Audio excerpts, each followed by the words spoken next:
Hello guys, ഭ്രാന്തന്റെ പുതിയൊരു വീഡിയോയിലേക്ക് എല്ലാവർക്കും സ്വാഗതം. ആദ്യമേ എല്ലാവർക്കും ഒരു നന്മ നിറഞ്ഞ പുതുവത്സരാശംസകൾ നേർന്നുകൊള്ളണു. 2026 എല്ലാവർക്കും നല്ല രീതിയിൽ ഉള്ളതാവട്ടെ. എല്ലാവർക്കും ആഗ്രഹിച്ച കാര്യങ്ങൾ നടക്കട്ടെ. ജീവിതത്തിൽ പുതിയ പുതിയ കാര്യങ്ങൾ നടന്ന് മുന്നേറട്ടെ എന്ന് ആത്മാർത്ഥമായി ഞാൻ ആശംസിക്കുന്നു. ഇന്നത്തെ വീഡിയോ എന്ന് പറയുന്നത് നമ്മളെ തല അജിത് കുമാർ സോറി തലേന്ന് വിളിച്ചുകൂടാ, നമുക്ക് തലേന്ന് വിളിച്ചുകൂടുന്ന പുള്ളി പറഞ്ഞിട്ടുണ്ട് ഓൾറെഡി. അപ്പൊ അജിത് കുമാറിന്റെ വീഡിയോ ആണ് ഗൈസ്. എന്ന് പുള്ളിയെ കുറിച്ച് പറയുകയാണെങ്കിൽ എനിക്ക് തോന്നുന്നു ഇന്ത്യയിൽ മിസ്റ്റർ പെർഫെക്ഷനിസ്റ്റ് എന്ന് പറയുന്ന ആക്ടറാണ് അമീർ ഖാൻ. എനിക്ക് തോന്നുന്നു ആ പേര് ഏറ്റവും കൂടുതൽ ആപ്റ്റ് ആവണ തമിഴ് ആക്ടർ എനിക്ക് തോന്നുന്നു അജിത്ത് ആണെന്ന് തോന്നുന്നു.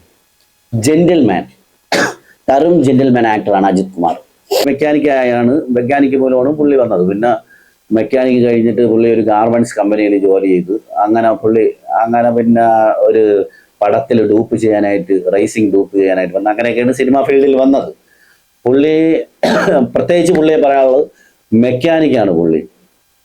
അത് കഴിഞ്ഞ റേസറാണ്, കാർ റേസറാണ്, ബൈക്ക് റേസറാണ്. പിന്നെ പുള്ളി ഒരു ഷൂട്ടറാണ്. പിന്നെ ഒരു ഡ്രോൺ പുള്ളി, എനിക്ക് തോന്നുന്നു കൊറോണയ്ക്കൊക്കെ മുമ്പ് പുള്ളിയാണ് ഡ്രോൺ ഉണ്ടാക്കിയിട്ടുണ്ട്.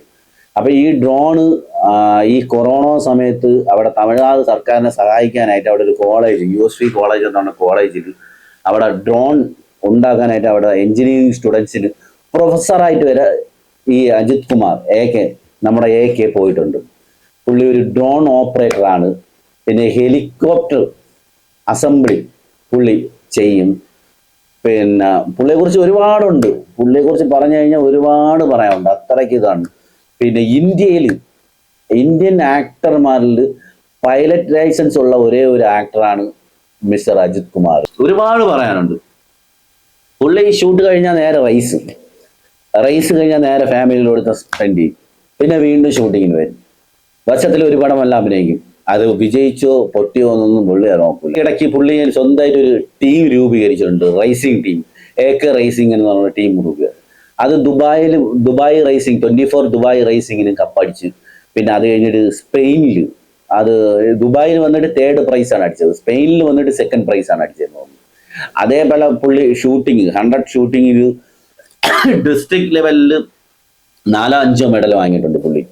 USV കോളേജിന്റെ സഹായത്തോടെ എഞ്ചിനീയറിംഗ് വിദ്യാർത്ഥികൾക്ക് പ്രൊഫസറായിട്ട് പുള്ളി നിന്ന് ഈ ഡ്രോൺ കുറെ ക്രിയേറ്റ് ചെയ്യുന്നു. അന്ന് ആ സമയത്ത് ഡ്രോൺ കൊണ്ടാണ് കുറെ സാനിറ്റൈസ് ചെയ്തിട്ടുള്ളത്. തമിഴ്നാട് മൊത്തം ഈ സാനിറ്റൈസ് ചെയ്യാൻ ഈ ഡ്രോണിനെ യൂസ് ചെയ്തിട്ടുണ്ട്.